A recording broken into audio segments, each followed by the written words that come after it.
we'll know that when we walk with the Lord in the light of his words, what a glory he will shed on our way. While we do his good will, are you still there? He abides with us still, and with all who will do what?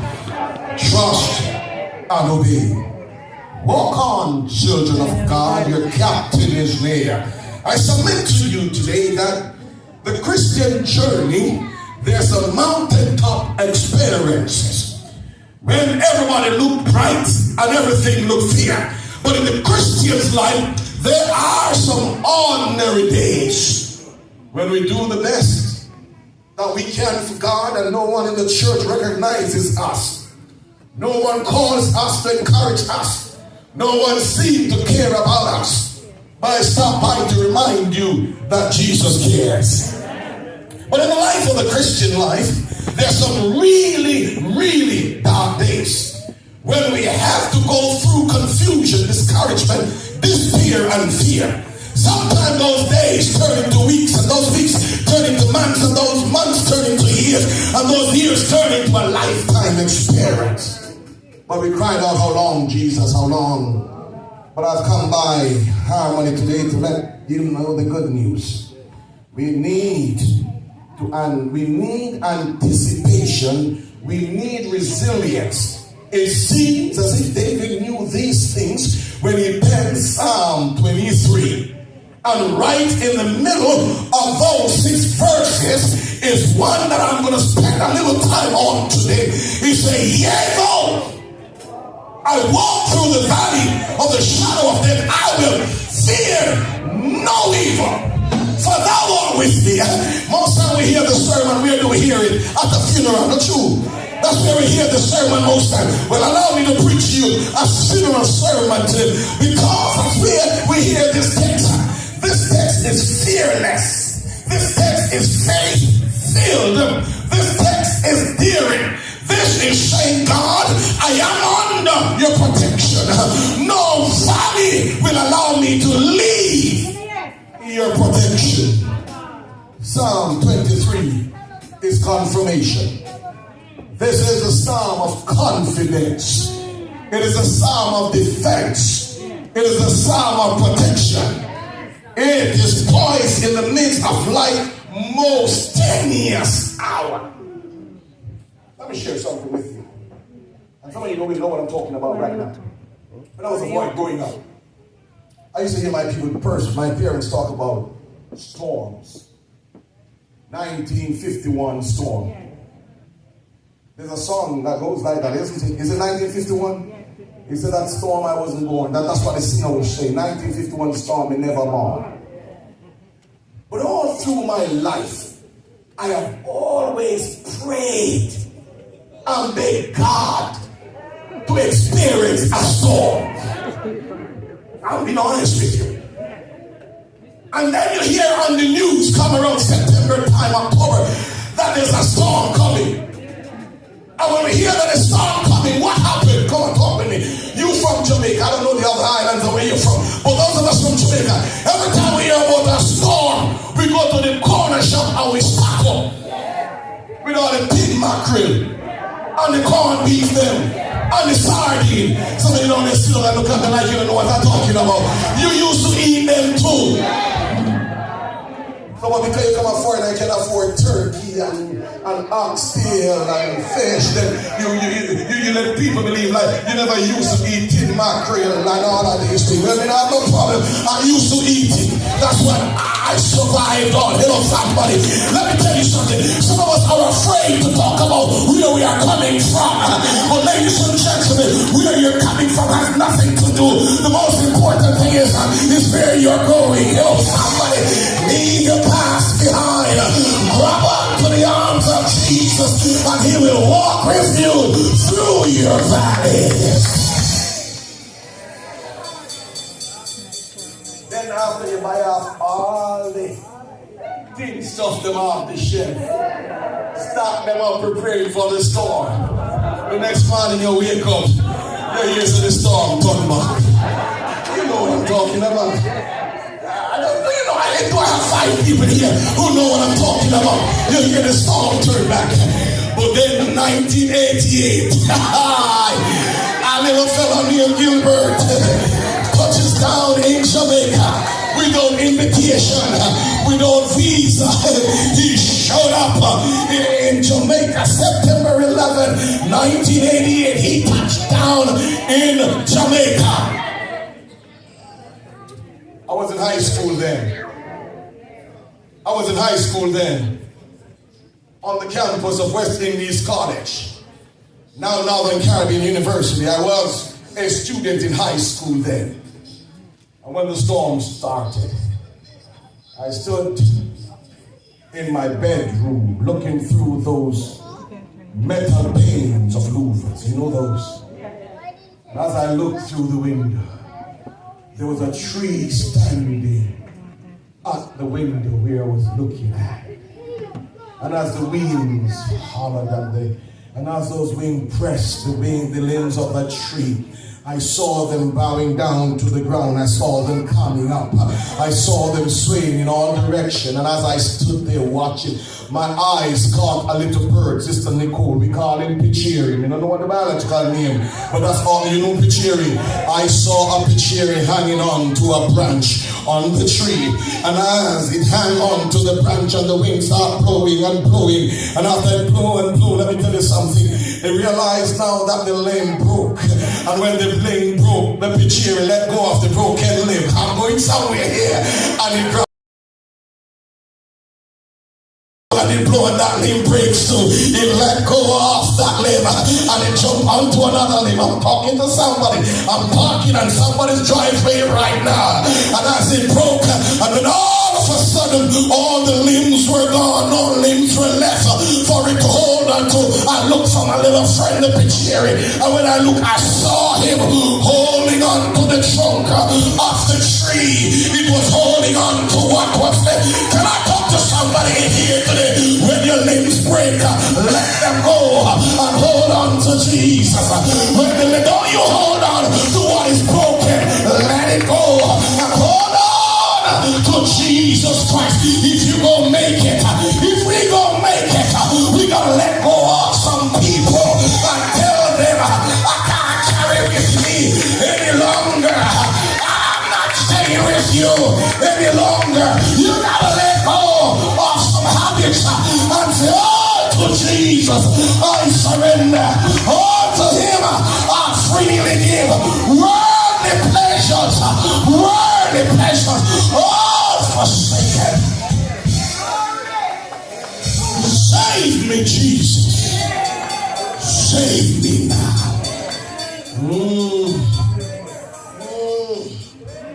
The bird held on. Jesus, when the storm was over, it was still hanging on.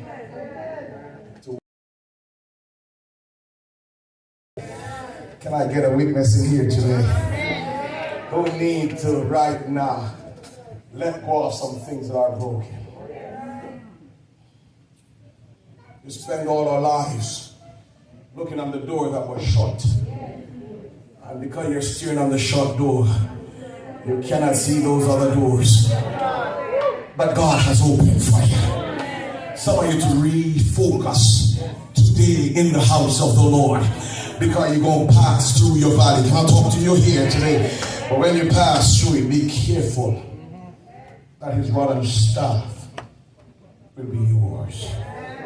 What a joy to know today that in a world where we are crippling conditions, job insecurities, family turmoil, credit recession, all kinds of sickness, we have a God, we have a friend who is still the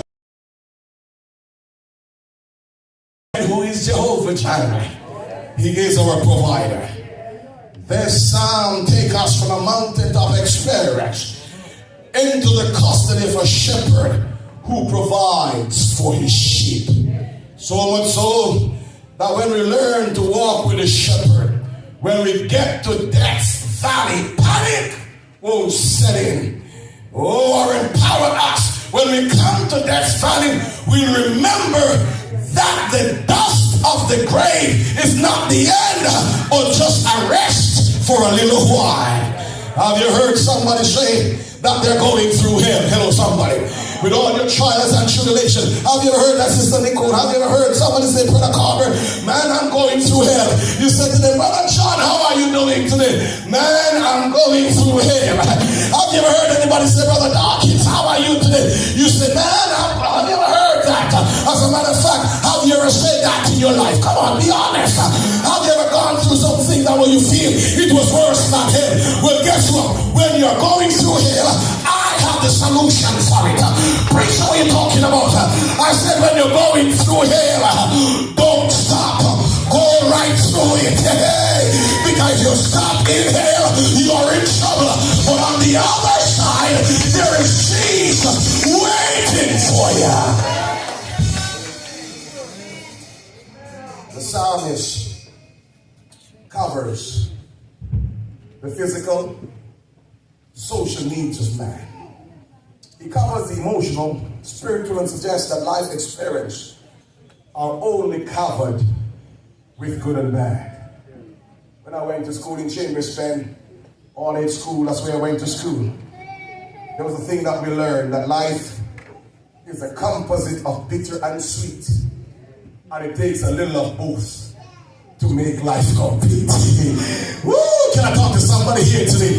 I'm saying your life is made up of bitter and sweet. Don't think the sweet will be alone. You need a little of both to complete your life. We'll have victory. We will not have victory until we learn how to handle defeat. Sometimes we've been knocked down, but don't allow yourselves to be knocked out. The experience of the psalmist portrayed and immatriculates into the school of hard knocks. No gradation from life's troubles and trials and tribulation, but to he that endure to the end, they shall be saved. In this life, we this clear, because even in your valley, your enemies will pursue you. Because they want you dead. Let me say it again. Even when you're in the valley, your enemies are still pursuing you because your enemy wants you dead. I once heard that a bad enemy is better than a bad friend. We need some real good. Find any of them here in Harmony Church. So David is making something clear, that a head covered with oil, brazen and pastor's green, besides still waters, have no problem going through the valley of the shadow of death. And let me share this with you today, that many of us in here today, we like verse 5 of Psalm 23. Don't we? Can I read it for you? Let me go back to it and read it for you. Psalm 23 verse 5. It said, thou preparest a table for me, God, before me in the presence of my enemies. Thou anointest my head with oil. My cup runneth over. Who don't want that? Come on, talk to me. Who don't want that? I don't mind having the table spread before my enemies, but we forgot that for us to get to verse 5, you gotta pass verse 4. Some people want of seeing your enemies, seeing your best, but you don't want to go through your valleys. Let me talk to somebody and talk truth here today. All of us need an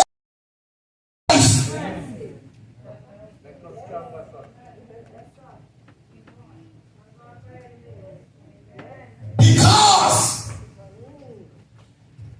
when God is going to bless you, your enemies must be present. I wish I had some people in church today. I think I'm talking to myself. Let me talk to myself again. Pray. When God is going to bless you, your enemies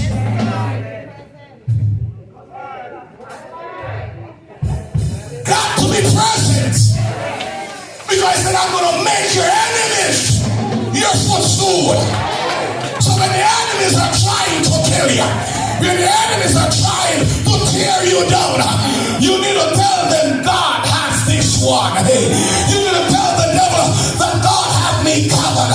Because as you go through your valley, his rod and his staff will comfort you.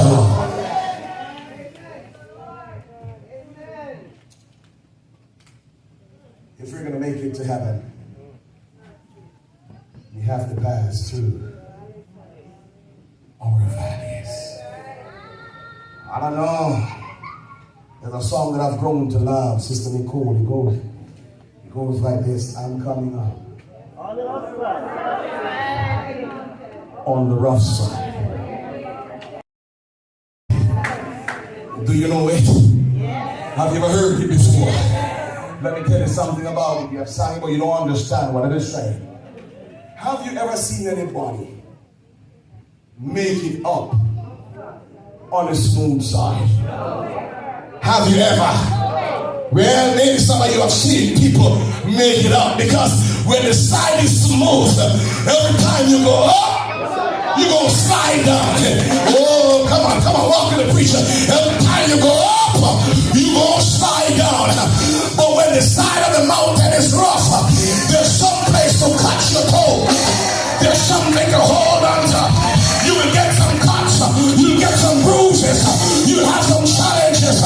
But the Bible tells us that while we're coming up on the rough side of the mountain, when we get to the top of the mountain, he will anoint your head with oil.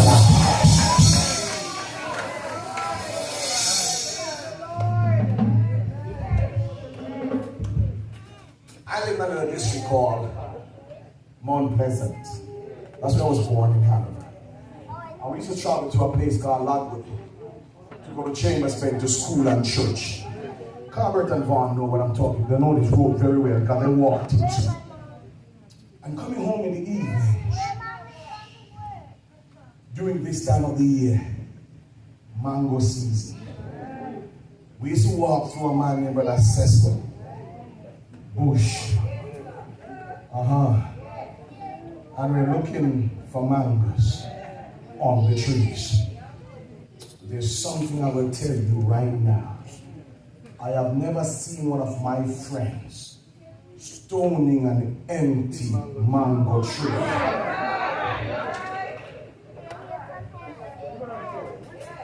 I have never seen anybody stoning an empty mango tree. You stone the mango tree because there is fruit on it. Talk to me, somebody. You stone the mango tree because there's some fruit up there that you need. Hello, somebody. While you go through your valley, you are a mango tree. The devil will not stone you if you are, because you have the love of Jesus in you. He will throw all kind of stones on you. He will throw stones until he can kill you. But when you have the Savior who is walking with you, we can join the songwriter and say, I must have the Savior with me, for I dare not walk alone. I must see his presence near me and his arms around me. Then my soul shall fear no evil. Let him lead me where he will. I will go without a murmur. And his footsteps follow still. So the trials you're going through is because something's about you. And the devil wants to get it. Life, something. But tomorrow, you're down low. Be careful of those you pass on the way up. Be careful of those people who just stand and walk on to get to certain position in the church.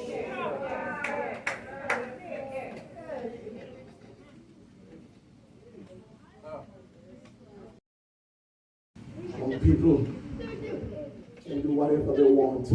You know that some valleys are rough, some are lonely, some are hot, some valleys are tough, but be not afraid, because we have supernatural protection. The sleepless nights that you have gone through, of your emotional trauma, that's your valley. But you can stand here and lift holy hands because God has kept you.